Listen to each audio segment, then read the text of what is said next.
Hi, I'm Penny and this is my channel. So before I start this video today, I just want to apologize because this is another Mass Effect 3 video.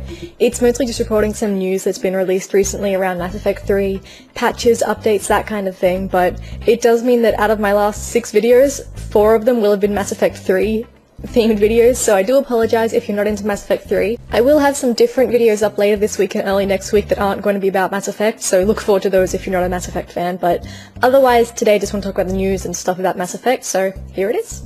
So first of all, in response to everyone's criticism over Mass Effect's ending, saying there weren't enough answers, we didn't get clarity and everything, BioWare have actually announced that they're going to be releasing some downloadable content for free. This summer it's coming out, or winter in the Southern Hemisphere. They're going to be releasing DLC for free to clarify the ending. They've definitely made it very clear that they're not changing the ending at all. This isn't a new ending. The ending that was in the game isn't being scrapped or rewritten. This is exactly what BioWare wanted. They wanted this ending, and they are standing firm that this is what they wanted and they're not going to change it just because some people weren't happy with the actual story, not just the way it was played out. From the very little information that we've heard about this DLC so far, it seems like there's not going to be a lot of gameplay in it, not much combat.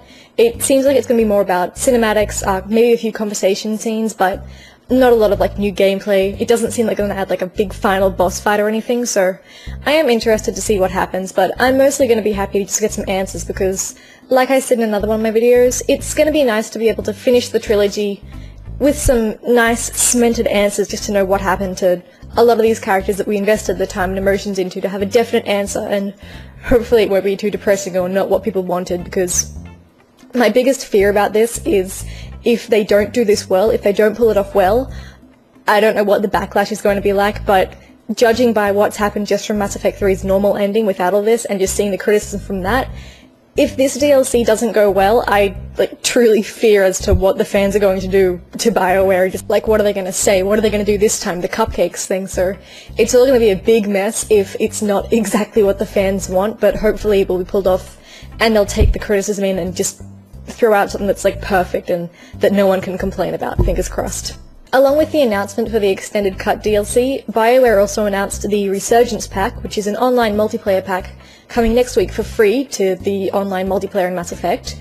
For free again, I'm really pleased with all this free stuff we're getting, so that's a good thing. It's going to include a few new guns, a few more consumables to buy in the BioWare store with the credits you can earn in the game. It's going to include a couple of new maps, which is really exciting because I was getting bored of playing on those 5 or so maps in the game. There's going to be Firebase Condor, I think, which is on Palaven's moon, one of Palaven's moons, and Firebase Hydra, which is a Quarian colony, an abandoned one. So that'll be interesting and offer some new gameplay experiences, but the most exciting part of the Resurgence Pack is the new characters they're going to be adding, as well as adding an Asari Justicar Adept and a Krogan Vanguard Battlemaster. They're going to be including Geth and Batarian classes for the first time in multiplayer, so that'll be exciting, and I'm really looking forward to having some new classes to unlock, and hopefully this will be an ongoing thing, adding free updates to the Mass Effect multiplayer, because I think that'd be really good, and BioWare really needs something to, I guess, make fans happy right now, with the whole ending controversy thing, so I'm really pleased with that, and I can't wait to see how that turns out. Finally, on a slightly less exciting note than the other 2 updates, there's going to be a patch released next week for Mass Effect 3 on PC and consoles. It's going to fix a few crashing bugs, some bugs in the game, as well as the face import bug from Mass Effect 1 and 2 saves into 3, so if you've been having any problems with the game, this might fix it up for you. Check out the link in the description and you can see all of the fixes the patch is going to include. Anyway, that is all I have to say today. Hopefully you guys are having a wonderful Easter weekend, or Passover, or just having a fantastic weekend if you're not celebrating anything. I will see you again soon, probably later this week, with a new video that's not going to be about Mass Effect for once, so I'll see you guys then, and yeah, have a great weekend.